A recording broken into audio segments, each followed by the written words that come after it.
ጀግና ለምን ጀግና እንደሚባል ታውቂያለሽ? እስኪ አንቺ ንገሪኝ። ሞት ስለማይፈራ ነው።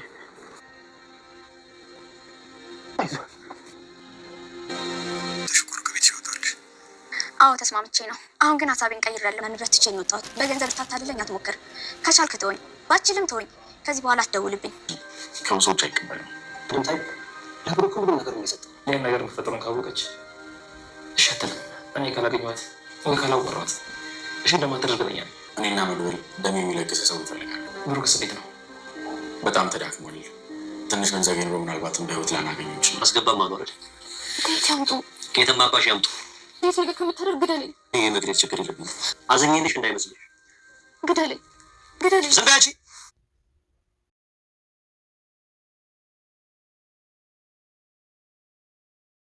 ላይክ አርጉኝ ፈልጌው ነው።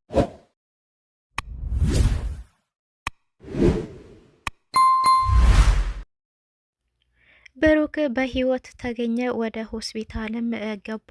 ነገር ግን ውሃ ከማለማግኘቱ የተነሳ ትንሽ ቢቆይ ኖሮ ህይወቱ በጣም አሳሳቢ ጉዳይ ላይ ነበረ። ሞገስም እንግዲህ የእሱን ህይወት ለማትረፍ ብሎ እሱን በጥይት ተመቶ ራሱን ስቶ ደም ያስፈልገዋል እና የሚገርመው ነገር ግን ደሙን ኤፍራታ ነች እየሰጠችው ማለት ነውና።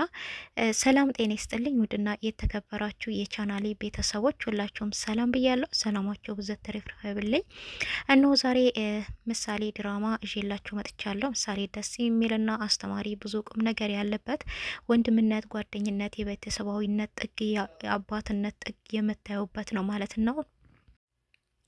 ብሩክ የብዙ አባቶች ተምሳሌት ይሆናል ብለን እናስባለን። ለልጁ ብሎ ራሱን አሳልፎ እየሰጠ ለልጁ ብሎ ህይወቱን እስከ ማጣት ደረጃ ድረስ የደረሰበት መንገድ ነው የምናየው። ነገር ግን መድብል ጀግና ወንድም አለው ማለት ነው። መድብል እንግዲህ በስተመጨረሻ ህይወቱን ሊያተርፍለት ችሏል ማለት ነው። እንግዲህ ይሄ ነገርም እየተፈጠረው ልጁን ለማሳከም ሲባል ነው። እንግዲህ ትላንትና ባቀረብኩላችሁ ቪዲዮ ላይ ብዙ ፍጥጫ ነበረ፣ ብዙ አድካሚ ነገሮች ነበሩት። ግን በስተመጨረሻ ሞገስን ቢመታ ብሩክን ይዘው መውጣት ችለዋል ማለት ነው። ቀጥታ ወደ ሆስፒታል ነው ያመሩት። መድብልም እንግዲህ ብሩክ ወንድሙን ተሸክሞ ወደ ሆስፒታል አምራ።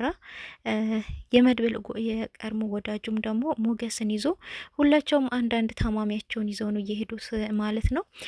እንግዲህ እዛ ጠባቂ የተባሉትን ሰዎች እንግዲህ ዘርረው ራሳቸውን እንዲስቱ አርግተው ነበረ። ወደ ሆስፒታልም ገቡ። ሁለቱም እንግዲህ ግሉኮስ ተሰክቶላቸው ራሳቸውን ስተው ነበረ። ሞገስ ያው ከመመታቱ የተነሳ ነው። ብሩክ ግን ምግብ ከማጣቱ ውሃ ካለማግኘቱ ድብደባውን በዛ ላይ አለ። ብዙ ስቃዮች አሉት። ለወራቶች ነው እነኚህ ሰዎች ይዘው ያቆይትና በዛ ምክንያት ሰውነቱ ደካክሞ ነበረ። ነገር ግን ዶክተሩን በጣም ትሪት አርግቶታልና እንግዲህ እነሱም ያው ቶሎ ባትደርሱለት ኑሮ በህይወት የመገኘቱ ሁኔታ በጣም አጭር ይሆናል በማለት ነበረ ዶክተሩም የመለሰለት። ግን አሁን በጣም የሳሳቢ ሆነው የሞገስ ጉዳይ ነው። ደም ያስፈልገዋል። ደም ስለተባለ የተመታው ጥይቱም አልወጣም። ስለዚህ ደም እስከሚገኝ ድረስ ጥይቱ መውጣት የለበትም ስለተባለ የእሱ ደም ሆነው ደም ያለው ሰው ይፈለግ ተባለ። እንግዲህ ዳጣን ሰው አርግተው መድብል በጣም በመጨነቅ እንግዲህ ዳጣ ጋር ደውሎ የደም አይነትሽ ምንድነው ሲላት እንዴ ቀይ ነው ደሜ ነበር ያለችውና ዳጣ እንግዲህ ስለዚህ አይነት ጉዳይ ምንም የምታውቀው ነገር የላትም። ተጫዋች ነች። በቃ መጫወት ያለበት ቦታ ትጫወታለች፣ ታወራለች እንጂ እንደዚህ አይነት ነገር እንደማታውቅ ነው የተረዳ ነውና ደሜ ቀይ ነው እንዴ ምን አይነት ደም አለ ብለህ ነው ታዲያ ሌላ ከናንተ የተለየ ደም አለኝ እንዴ ነበር ያለችውና መድብልም አትቀልጂ የደም አይነትሽ ኦ ነው ወይንስ ደግሞ ምንድነው ኦ ፕላስ ምናምን እያለ የሚሄድ አለ ኤ ያለ ሲ ያለ ምናምን እያለ ሲላት ነበረ። እኔ አላቅም ባክህ እንደዚህ አይነት ጥያቄ አትጠይቀኝ እኔ ሲሉ ሰማሁት። እንደውም አንድ ጓደኛዬ ደምሽ መራራ ነው የመጨረሻ ዲ ነሽ ብላኝ ነበር ስትልም ዲ የሚባል ደም የለም ባክሽን ተይው በቃ በማለት እንግዲህ ማጋ መደወል አለብን ከማለት ከቀድሞ ወዳጁ ጋር መመካከር ይጀምራል ማለት ነው። እሱም ወዳጁም እንግዲህ ለምን ባለቤቱ ጋር አነደውልም ነበር ያለውና አይሆንም ባለቤቱ ከሰማች ልትጨነቅ ትችላለች፣ ልታስብ ትችላለች። ይህንን ጉዳይ እስካሁን እሷ ምንም የምታውቀው ነገር የለም፣ ስለዚህ እሷን አንነግራትም በማለት ነበር ያለውና መድብልንም እንግዲህ ሞገስንም ሲጠይቁት እሱም ይሄ ደም የኔ ደም ብዙ ጊዜ አይገኝም፣ ደግሞ ይሄን ደም ያላት ባለቤቴ ሉላ ብቻ ናት ነበር ያለውና እና ስለዚህ ደውለን እንጠይቃት ወይ ቢለውም እንግዲህ ሞገስም አይሆንም አትሰጥም፣ ምክንያቱም እኔ አሁን ቴክስ አድርጌላት ሰላም እንደሆንኩና ደህና እንደሆንኩ ነግሬያታለሁኝ። አሁን ደግሞ ተመቷል ብትላት ልትደነግጥብኝ ትችላለች፣ እንዳትነግሯት ነበር ያለውና ለሌላ ሰው ብለን ብንቀበላትስ ቢልም አይ አትሰጥም፣ ልትጠረጥር ትችላለች። ግዴታ ደግሞ ለሌላ ሰው ደም ለመስጠት ከኔ ጋራ መሆን አለባት። እሺ አትሏችሁም፣ ይቅርባችሁ ይሄ ሀሳብ ነበር ያለውና እሱም በቃ ወደ ደም ባንክ ሄደን እንፈልጋለን በማለት ነበር ያለውና ሞገስ እንግዲህ ብሩክ ጓደኛውን ለማትረፍ ብዙ መስዋዕት ከፍሏል ማለት ነው።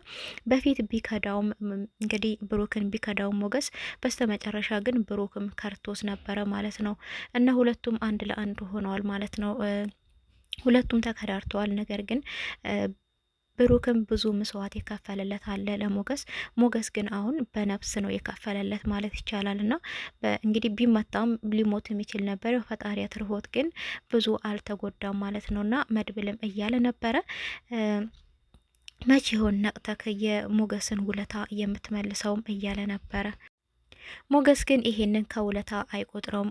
ጓደኛው መልካም ጓደኛ ስለሆነ እሱን ይቅርታ መጠየቅ፣ ንብረቱን ማስመለስ፣ ሲያገባም ብሩክን የራሱ አንደኛ ሚዜ ማድረግ ነበረ ምኞቱ ማለት ነው። በመጨረሻም ግን ሁለቱም ደህና ናቸው። ሞገስም ሊነቃ ችሏል፣ ብሩክም ትንሽ መነጋገር ችሏል ማለት ነው። እንግዲህ ለሞገስ ግዴታ ደም ስለሚያስፈልገው መድብል በጣም ስለተጨነቀ እየደወለው እንግዲህ ኤፍራታ ጋር ነበረ። ኤፍራታ ጋም ደውሎ እንዴት ነሽ ቢላትም እንዴት ነሽ ትለኛለህ እንዴ ለአውሬ አውጥተህ ጥለኸኝ ነበር ያለችውና ማህሌትም አጠገቧ ነበረች። ምን አባቱ ፈልጎ ነው ደግሞ እየደወለልሽም እያለቻት ነበረና እሱም እንግዲህ ለአውሬ እኮ አውጥቼ አልጣልኩሽም ለህግ አካል አመልክቼ ብዬሽ ነበረ ያላትና እኔ ለእንዴ ነው የህግ አካል እማመለክተው ገልሻለሁ እያሉኝ ከቤት እኮ ወጥቼ አላቅም እቤት ውስጥ አንፍኝ መሞቴ ነው ነበር ያለችውና እሱም እንግዲህ የደም አይነትሽ ምንድነው በማለት ነበር የጠየቃትና እሷም ለምን ፈለከው ኦነው ነበር ያለችውና እሱም እንግዲህ እባክሽ ኤፍራታ ሞገስ ተመቶብናል ደም ያስፈልገዋል ነበር ያለትና እንግዲህ ይህንን የሰማች ማህሌት የምናባቱ ኖሮ ደግሞ ደም ሰጣለሁ ብለሽ ለሱ አሁን ለዝና ደውዬ ነው ማስጠገርሽ ነበር ያለቻትና አማሳስርሽ አስገድልሻለሁ አሁኑ ለሞገስ ደም ሰጪ ከሆነ ነበር ያለቻትና ይህንን ግን በስልክ ስታወራ ይሰማ ነበርና መድብልም እየሰማ ነበር። እሷም እሺ በቃ መልሼ እደውልልሃለሁ በማለት ነበረ ስልኳን የዘጋቸውና ማህሌት ግን ወዲያውኑ ስልኳን ያነሳችው ለዝና ለመደወል ማለት ነውና እሷም እባክሽ በቃ ትቼዋለሁ ለዝና አትደዊ ምን ችግር አለ ብሳጠው ደግሞ ህይወቱን ባተርፍለት ነበር ያለችውና ይሙት መትረፍ የለበትም ነበር ያለቻት። እንግዲህ ማህሌት ክፋቷ ማለት ነውና እንግዲህ ለምንድነው እንደሚሞት የምታረጊው? ምን አጠፋ? ምን አደረገሽ? ነበር ያለቻት። እሱ እኮ ነው ከብሩክ እንደፋታ ያደረገኝ። እሱ እኮ ነው ራቁት ቪዲዮን የለቀቀብኝ። ምንድነው ያላደረገኝ? ህይወቴን ሁሉ እኮ ነው ያበላሸብኝ። ከዳኝ፣ በስተጀርባዬ እኔን ከርቶኝ ምሳሌ እንድትታከም አደረገ። ምንድነው ያላደረገኝ ነበር ያለቻትና እሷም የትኛው ሆስፒታል እንዳሉ ነግሮሻል እንዴ ነበር ያለቻት። አልነገረኝም። ምን ነው ስትላት ለዝና ነግረዋለሁ ዝና እዛ ይሄድላቸው ነበር ያለችው። እንግዲህ አይ ይቅርታ አልነገረኝም ነበር ያለችው። እንግዲህ ኤፍራታ እንደተረዳ ነው ከሆነ ወደነ መድብል ነው ያለችው ማለት ነውና በተለይ ደግሞ ገንዘብ ነክ ያለችበት ቦታ ሮጣ ነው የምትገኘውም ቢሆንም ግን እንደ መሀሌት አይደለችም ኤፍራታ ማለት ነውና እንግዲህ መልሺ ደውይና አልችልም በይው፣ ሌላ ደግሞ የት ሆስፒታል እንዳሉ ጠይቂውና ለዝና አንነግራቸዋለን ነበር ያለችውና እንግዲህ ደውላም ጠይቃ ነበረ ማለት ነው። እሷም ይቅርታ መስጠት አልችልም ነበር ያለችው። እሱም እንዲህ ምን ነው ኤፍራታ እንኳን ለመታቂው ሰውና ለማታቂው ሰው ለማንም ይሰጥ የለ እንዴ ምን ችግር አለው ብትለግሺ ነበር ያላትና እሷ ገንዘብ ክፈል በይው ነበር ያለቻት። እንግዲህ ማህሌት ለገንዘብ አደርናት ማለት ነውና ገንዘብ ያስከፍላል 50 ሺህ በይው ስትል እንግዲህ እየሰማ ነበርና 50 ሺህ ያለችሽ ማህሌት ካጠገብሽ እያወራች ድምጧን እየሰማ ነው። እኔ አሁን 50 ሺህ ከየት አመጣለሁ? እባክሽን ምንም አይነት ገንዘብ በእጅ የለም ካልሽ ደግሞ 20 ሺህ ብር በእጅ ያለች እሷን ሰጥሻለሁ ነበር ያላትና እንግዲህ እቺ አሾክሻኪዋ ማህሌትም እንግዲህ 30 ሺህ በይው እያለቻት ነበር። ኤፍራታ ግን እሱን ባልሰማላሽ ብላ እሺ በቃ ናና ውሰደኝ ነበር ያለችውና እሱም እንግዲህ መጥቶ ወስዷት ደሟን ልትለግስለት ችላለች ለሞገስ ማለት ነው። ዝናም እንግዲህ አሁን የሌለ ችግር ውስጥ ገብቷል ማለት ነው። አንድ ልጅ ሴት ልጅ እዛ አግቶ ቤተሰብሽ በር አላስገቡም፣ ዛሬ ያልታሰበ ሽንፈት ነው ያስተናገርኩት እያለ እሷን እያሰቃየ ይገኛል ማለት ነው። እንደዚሁም ደግሞ ሚስቴ አመልጣኛለች፣ ምናልባት የወደፊት ሚስቴ የምትሆኙ ደግሞ አንቺ ነሽም እያላት ይገኛል። እሷ ምን ልታደርገኝ ነው? ልደፍረኝ ነው? ከምደፍረኝ ብትገለኝ ይሻላል ነበር ያለችው።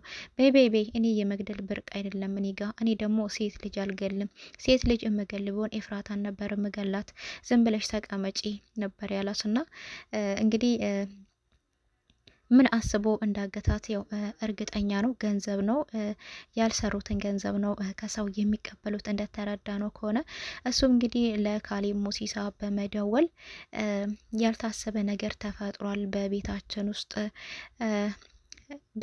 ብር አስከፍላለሁ ብለህ ዛሬ ነገ እያል እናስወግደው ስልክ አንተ በብር እደራደራለሁ ስትል ይሄው ገብተው አስመለጡት ብሩክን ነበር ያለውና እንዴ ጠባቂዎቹስ የት ሄደው ነው ቢለውም እንግዲህ ጠባቂዎቹ ግማሾቹ የለም፣ ግማሻቸው እራሳቸውን ስተው ወርቀዋል፣ ደብድበው እራሳቸውን እንዲሴቱ አርግታቸዋል። ሰዎቹ በጣም ከባድ ሰው ናቸው ብዬህ ነበር እኮ ለዚህ ነው ቶሎ እናስወግደው ያልኩክ ነበረ አየህ አለው። እንግዲህ እሱም በቃ ምንም ማድረግ አይቻልም፣ ሌላ ሰው እስከዛ ግቢ እየወጣለ ከብሩክ ውጪ ሰዎቹ ከባድ ሰው ናቸው ማለት ነው ቢለው እንግዲህ ከሱ ውጪ ማንም የወጣ የለም፣ ሀናም እዛው ክፍል ውስጥ ናት ያለችው፣ ቅድምም ሄጄ ነበር እሷ ጋር በማለት ነበር ያለውና ብሩክ እንግዲህ አንዴ አመልጧቸዋል። ብሩክን የትም ማግኘትም ማየትም አይችሉም ተንግዲህ ማለት ነው። ከተሻለው ደግሞ ወንድሙን አግኝቷል። ብዙ ጀግና ጓደኞች አለው ካጠገቡ ማለት ነው። እንግዲህ እንደምንመለከተው ከሆነ ምሳሌም አባዬ መቼን የሚመጣው ቆየኮ እያለች እንግዲህ ቅድስትን እያስጨነቀቻት ትገኛለች። ቅድስትም ይመጣል እባክሽን አየር ላይ እኮ ነው፣ እኔ በዚህን ሰዓት እዚህ ይደርሳል ይሄን ቀን እዚህ ይደርሳል ብዬ ልነግርሽ አልችልም ነበር ያለቻት። ና እንዴ እኔና አባዬ የመጣን ቀን እኮ ወዲያውኑ እዚህ የደረስ ነው ነበር ያለቻት። እሷም እንዴ አንቺ አየር ውስጥ አልተኛሽም? ተኝተሻል። አዎ ስለዚህ ስለተኛሽ ደግሞ አልታወቀሽም ወይ አንድ ቀን ወይ 2 ቀንም ሊፈጅ ይችላል። ስለዚህ ሲመጣ ግን መደንገጥ የለብሽም ሽም በቃ በሚመጣ ሰዓት ይመጣል ነበር ያለቻት። ይሄን ግን ይመጣል ብላ ግን መናገር አልፈለገችምና እያስጨነቀቻት ትገኛለች ቅድስትን።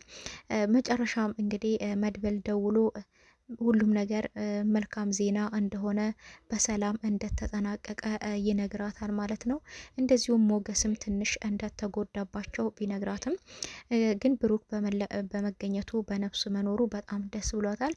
እሷ እንግዲህ ምሳሌ አጠገቧ ስላለች ተጠንቅቃ ነው የምታወራው ማለት ነው። በቃ ቤት ማስተካከል አለብን በማለት እንግዲህ ከዳጣ ጋራ ቤት እያስተካከሉ ይገኛሉ ማለት ነው። ዳጣም እንግዲህ በጣም እየፈራችም ነበረ። እሱም እንግዲህ ዝና ቢያገኘኝ አይለቀኝም ይገለኛል የሚል ፍርሃት በውስጧ አለ ማለት ነው። እንግዲህ ሲያመሹ እንመጣለን ብለው እነሱ ያመሻሉ። እንዴት ነው ወደ ቤት የተመለሽ የሚሄደውን ይሄ አውሬ እኮ ቢያገኘኝ ቡራንሳ ላይ አባቴን አግኝቼ የቤተሰቦቼ ናፍቆት ሳልወጣ ቢያይኝ እኮ ይገለኛል እያለች በፍርሃት ትገኛለች። ሉላም ሌላ ችግር ውስጥ ገብታ ትገኛለች። እንግዲህ ጠበቃ የተባለው ሰውዬ አንቺ ንብረትሽ እንዲመለስልሽ አትፈልግም ወይ? ንብረትሽ እንዲመለስልሽ ተፈለሽ እኔ ያልኩሽን ሁሉ ማድረግ አለብሽ።